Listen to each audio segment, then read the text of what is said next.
Welcome to the channel. This is Naz, and today I'm gonna be talking about my precious Smeagol and the ring. One ring to bind them all, and in that darkness, find them. Something like that. Anyhow, I'm gonna be using that metaphor as the guiding for the critique today. For I'm gonna be putting 5 characters under the microscope, and this is gonna be the guiding force that the Smeagol to ring analogy. And I'm going to be leading into the ultimate argument is going to be about Perrin Aybara from The Wheel of Time. And I'm going to be arguing that he's actually Smeagol, but reformed at the end, toward the end. So first I'm going to build up on the metaphor, the obsession that actually deformed Smeagol from Gollum, because he was so obsessed with the ring that he actually killed his brother, went into the mountain of the mist, hid in the cave, was there caressing the ring, just always, forever. But that's it. So the problem is the ring is a trap. It is something that will consume you.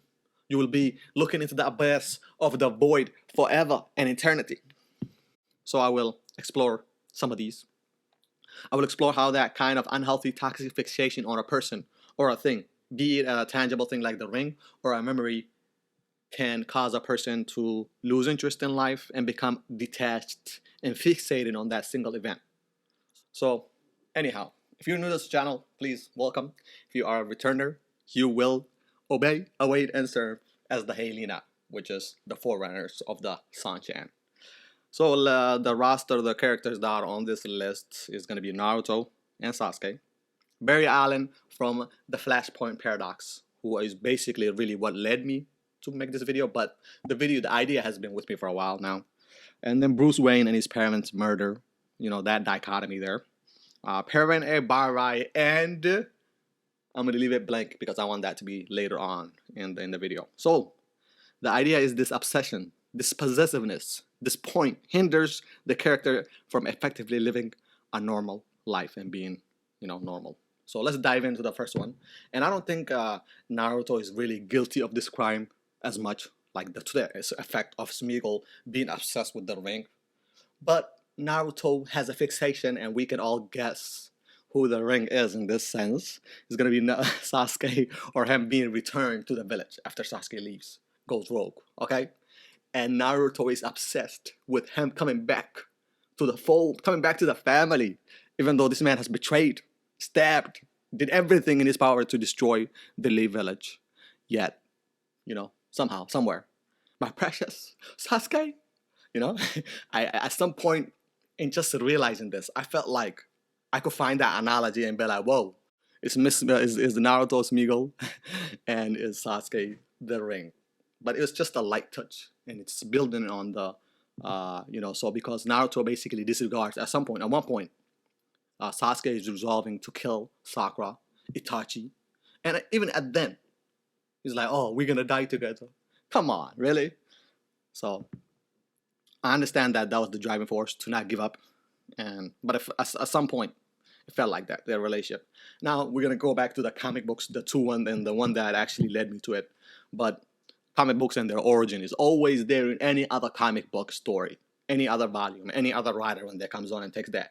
They have to somehow attach the story that they're telling to that event somehow, some way.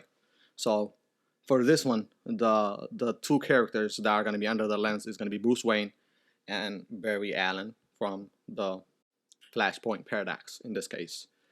So Bruce Wayne is married to the Mask and has to fight crime till the day he dies because of the unhealthy obsession he has with that one night, that one event that changed his life, that one moment when they robbed him of his parents in that alley, that gunshot that you see every time, repetitively. As for Barry Allen, he is devoted to his work and as an ally of the police and the forensic science. So his devotion in the beginning is a good cause, so that he was trying to prove the innocence of his father. And Barry Allen was just, that's it. No friends, no nothing, no social life, but dedicated to that endeavor. And it's actually, it's worthy, it's admirable, it's honorable. But eventually that becomes a negative. It becomes too consuming. All in all, at first is a good cause, but later on it becomes a self-loathing detachment. using work that never ends as an excuse to get out of every event or any promise that he makes. Plus, his connection to the Speed Force is basically every time revolving around, in a sense. The Speed Force is connected to him, and he is the cause of a lot of the infractions and different problems in his world or in the universe. So, but the two characters then, Bruce Wayne and Barry Allen, they both have this event that made them become vigilantes, and that event is always overshadowed, and it cripples them from existing in the outside world. So that's kind of the point I'm trying to make here. Anyhow, let's move on to the grand finale, the reason why we're all here. The epilogue, the prologue is over. Perrin Aybara, Taviran from the Wheel of Time, notwithstanding some of his greatest achievements in the Shadow Rising.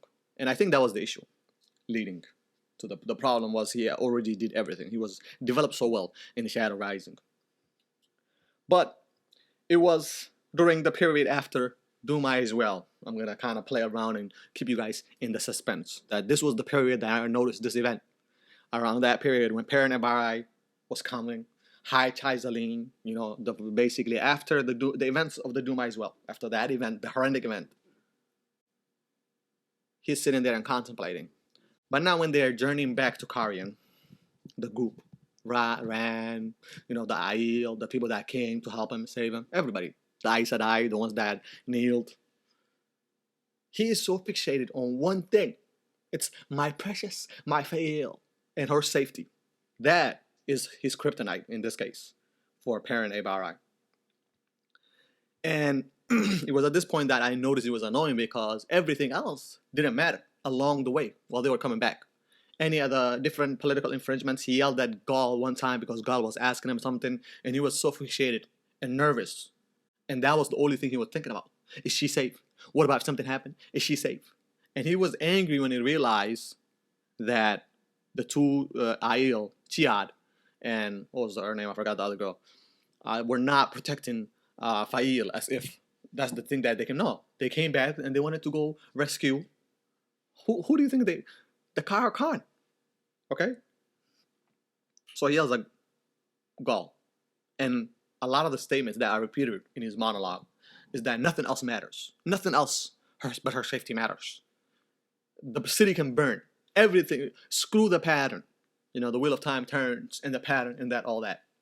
So that toxicity and that ugliness is there. Because when news comes, I think one of the Aiel ladies, wise woman, keeps running and informs Rand that there are Aes Sedai in the city. He asks about Fael. Perrin is interrupting her, informing the Kara Khan, the leader, Rand, the dragon, damn reborn. But so that was the beginning. But later on, this is the period where all the fans call the slug, the period. 3 books where it's kind of like just a drag. Nothing really happens, but it's still, sometimes it's okay to read it. But that ugliness of that toxicity, that him infatuated with Fael being always safe. Even though it's like, you're a Taviran dude, your duty is to Rand and to saving, retirement guidance. Come on, man. You were chosen for a reason, but he's like, no, I don't care. Fael has to be safe. Screw the pattern. So this came out when she was kidnapped during the event that the Shadow Aiel eventually kidnap Fael. And it is this time that we see that because he is depressed, that everything else is halted. You have the 3 river men, or the 2 rivers, the 2 rivers men, the Aiel, the millionaires, the guard, for Aliandra, the Queen of Gillian, or something like that. All these different factions are camped and halted for 3 books, from the Path of Daggers all the way to the Knife of Dreams. Perrin feels like he's just whispering there, sitting there, nodding his head. My precious is gone. My precious. His precious Fael. So that is the tone of the series for a while there, until he's finally rescued.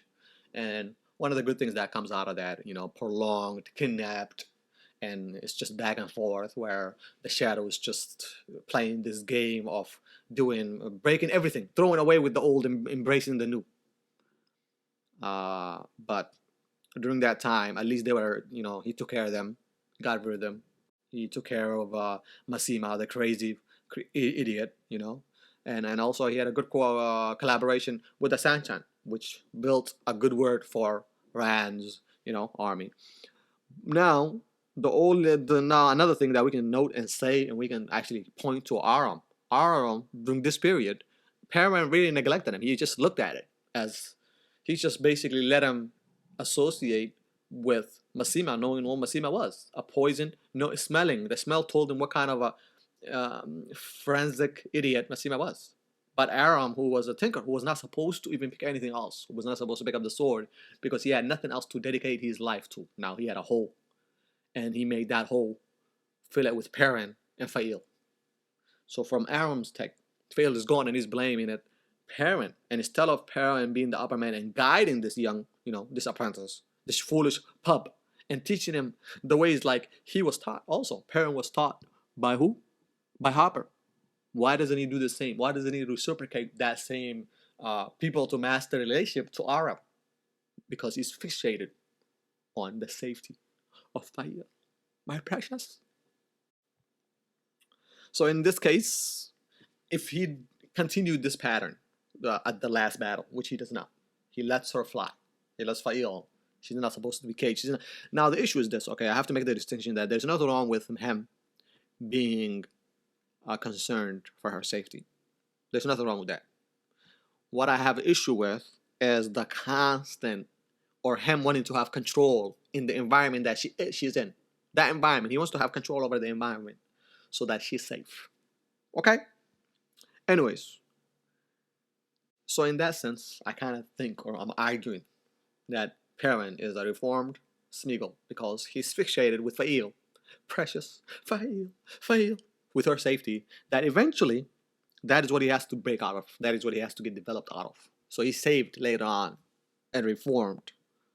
And that, we say, in the end, he held on to his duties because death is lighter than a feather, duty heavier than a mountain. Robert Jordan. Thus, Perrin is reformed. Anyways, what do you think of my assessment? Is it dead on, or did I miss the mark by a hair? Let me know. What do you think? Thanks for watching, and peace.